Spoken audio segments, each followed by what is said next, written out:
विजया एकादशी व्रत हरि कृपा का द्वार, राम नाम जप से कटे जन्म जन्म के भार। आप सभी को विजया एकादशी की हार्दिक शुभकामनाएं।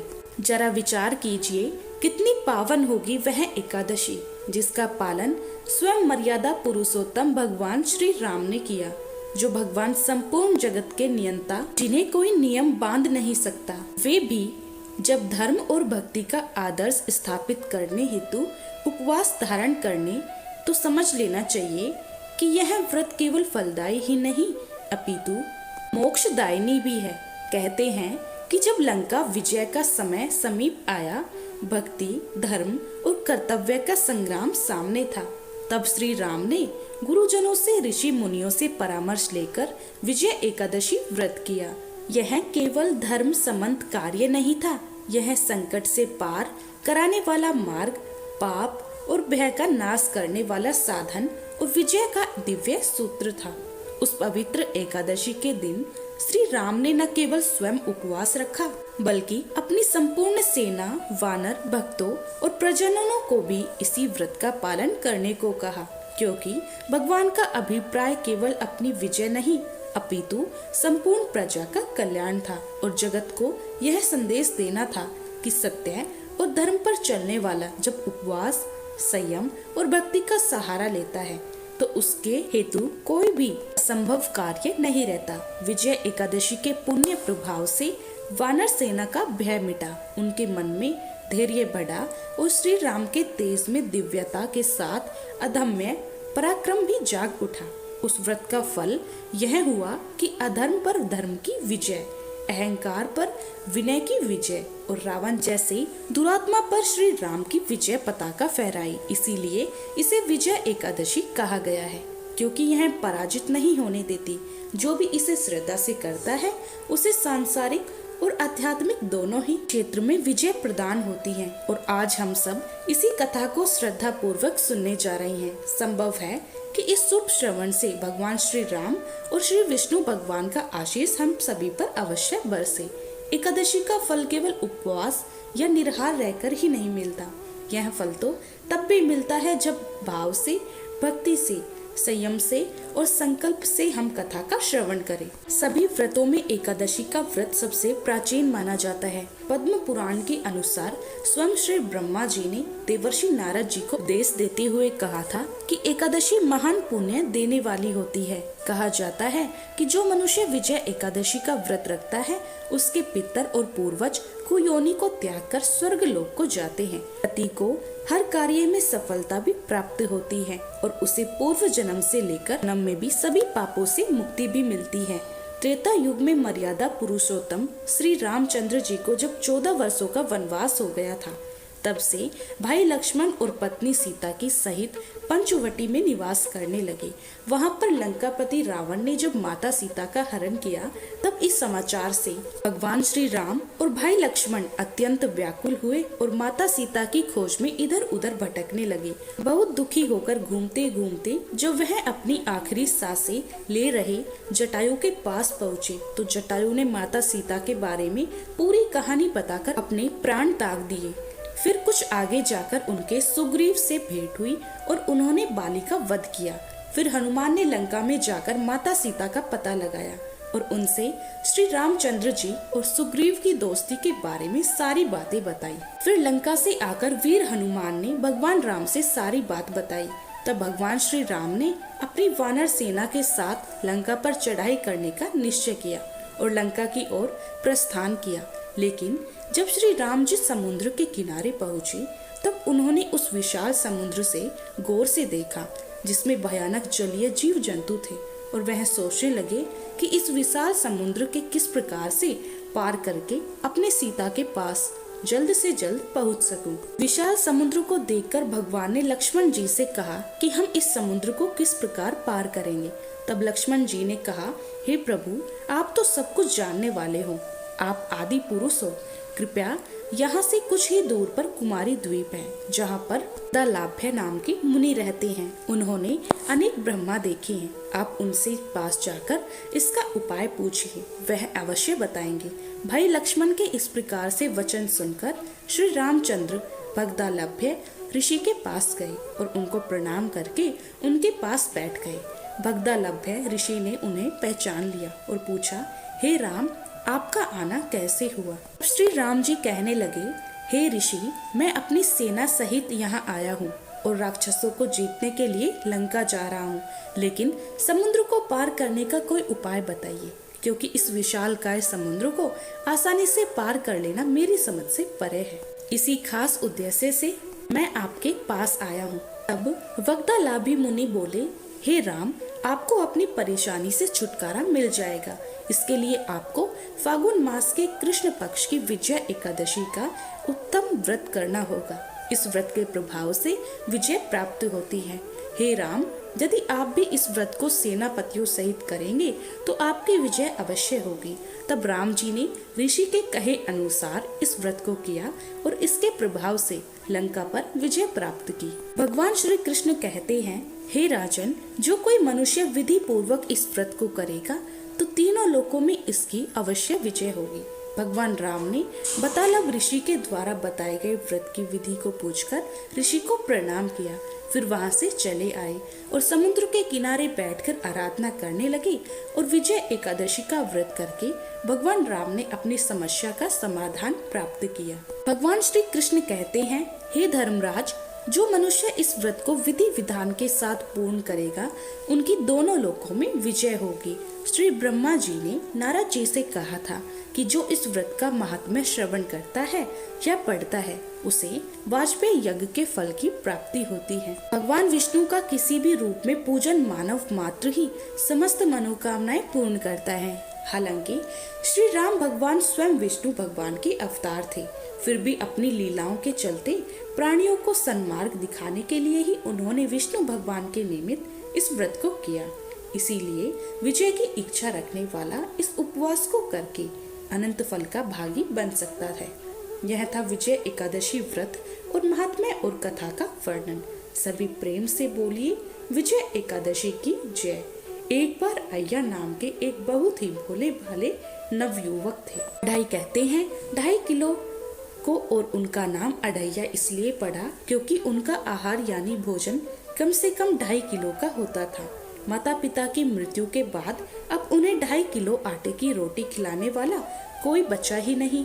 अब जब भोजन की कमी पड़ने लगी तो वे एक आश्रम में गए और उन्होंने कहा कि हमें नौकरी पर रख लीजिए। साथ ही उन्होंने आश्रम वालों को बताया कि वह तो 2.5 किलो भोजन पाते हैं। आश्रम वालों ने कहा कि वहाँ तो भंडारा चलता है तो 2.5 किलो भोजन की व्यवस्था तो हो ही जाएगी। अब उन्होंने अय्या जी से पूछा कि आप क्या सेवा कर सकती हैं। तो अढ़ैया जी ने कहा, जो आप सेवा बताएंगे और सिखाएंगे मैं वो सब कर लूँगा।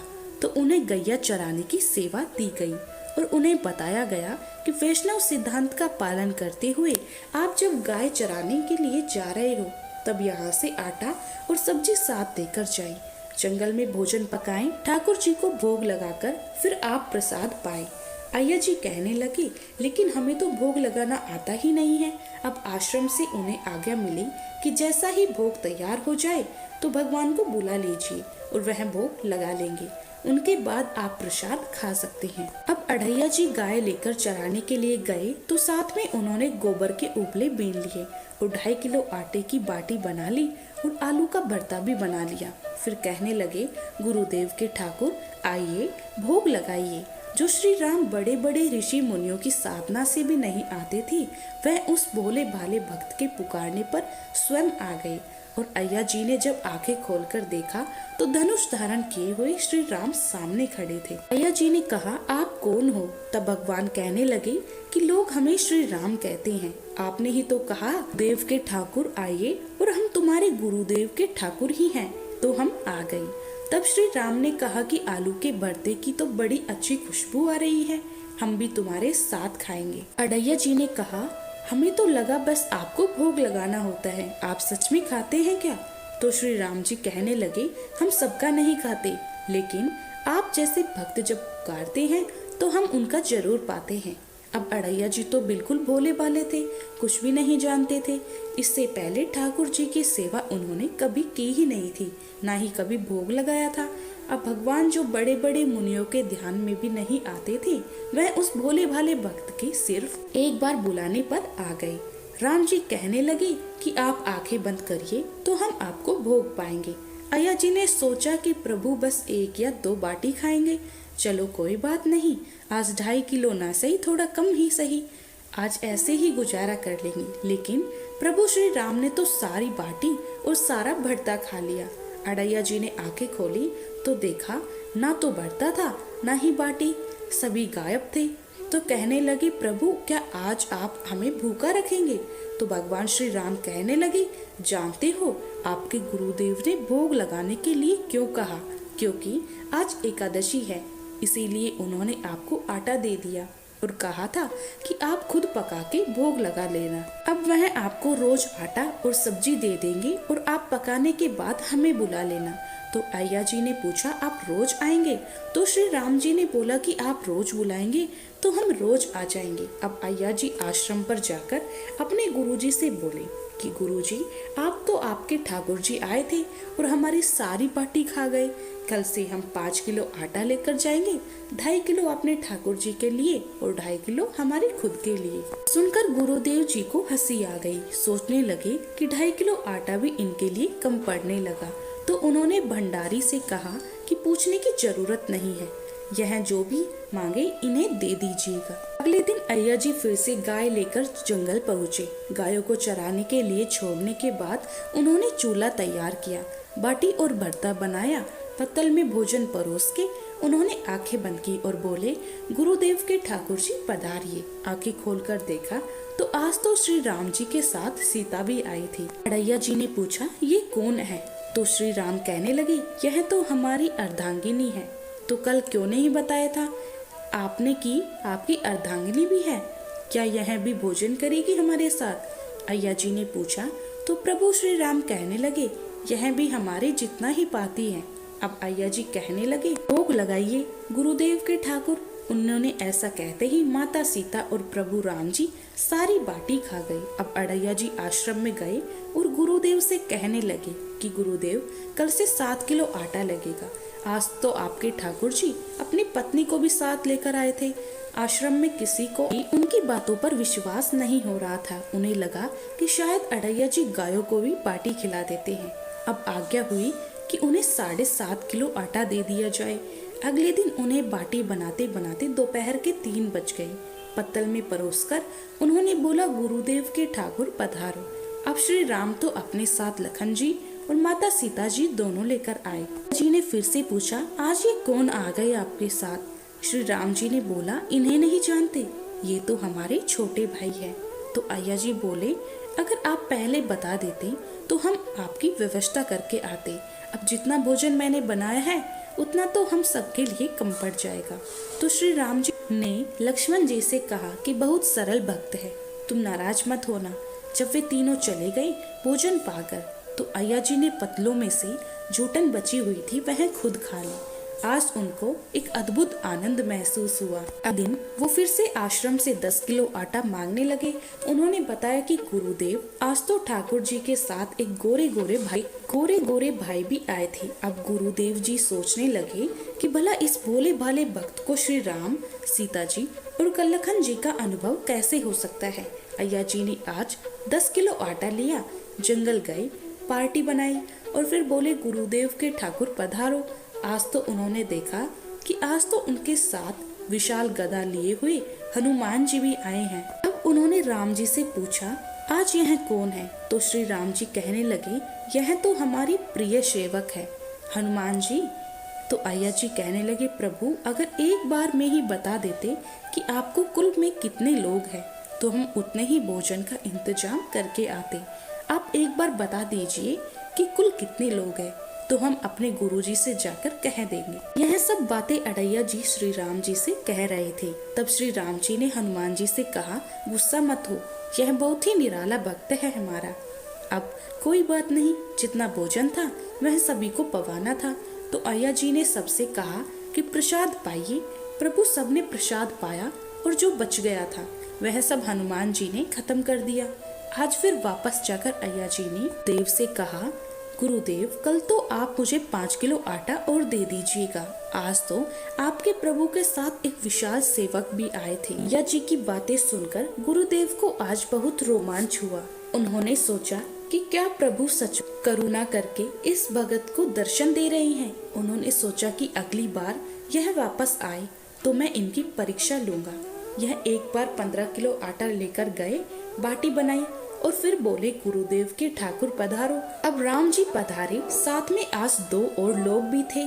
तो उन्होंने श्री राम जी से पूछा, प्रभु अब यह कौन है? तो राम जी कहने लगे, यह तो हमारे 2 भाई और हैं, भरत और शत्रुघ्न।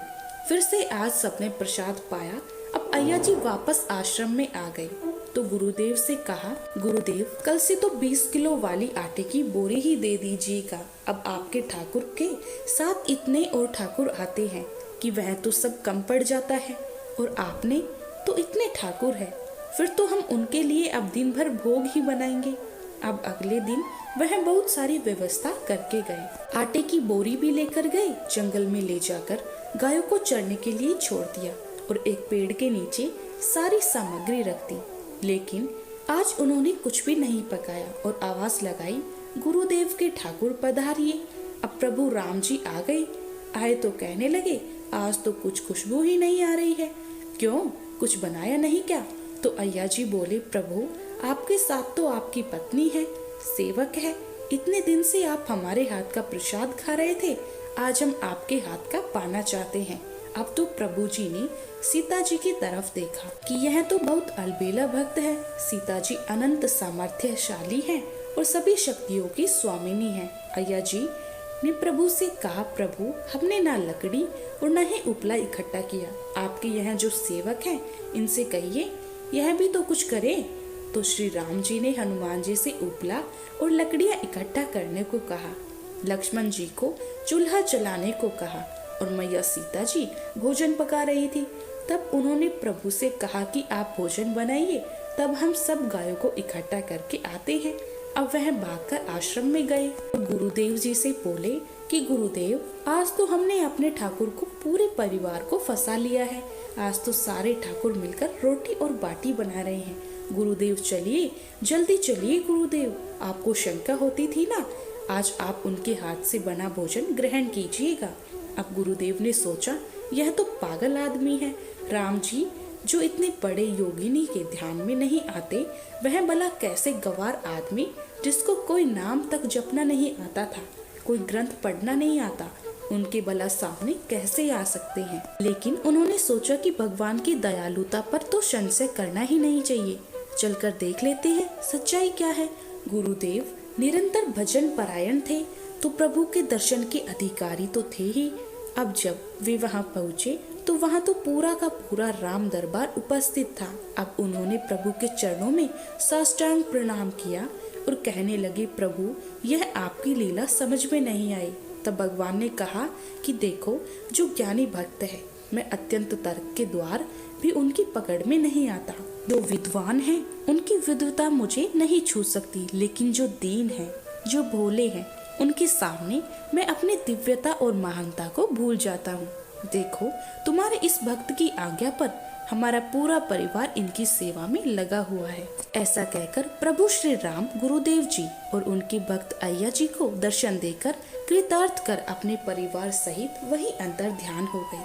तो अय्या जी में कोई नाम जप या कोई पूजा पाठ की दिनचर्या तो थी नहीं, लेकिन उन्होंने अपने गुरुदेव की हर आज्ञा का पालन किया। गुरुदेव जी ने उनको जैसी शिक्षा दी, उसका पालन उन्होंने सही से किया। तभी से इतनी आसानी से प्रभु मिल गए। तो हमें गुरु की आज्ञा का पालन तो अवश्य करना चाहिए और हम सबके जीवन में कोई ना कोई गुरु तो अवश्य होने चाहिए, क्योंकि वह गुरु ही होते हैं जो हमें सन्मार्ग पर चलने की शिक्षा देते हैं और हमारा मार्गदर्शन भी करते हैं। बिना गुरु के कभी भी किसी भी क्षेत्र में सफलता प्राप्त हो ही नहीं सकती। यह थी आज की कमेंट में जय श्री हरि जरूर लिखें और वीडियो को लाइक व शेयर करें।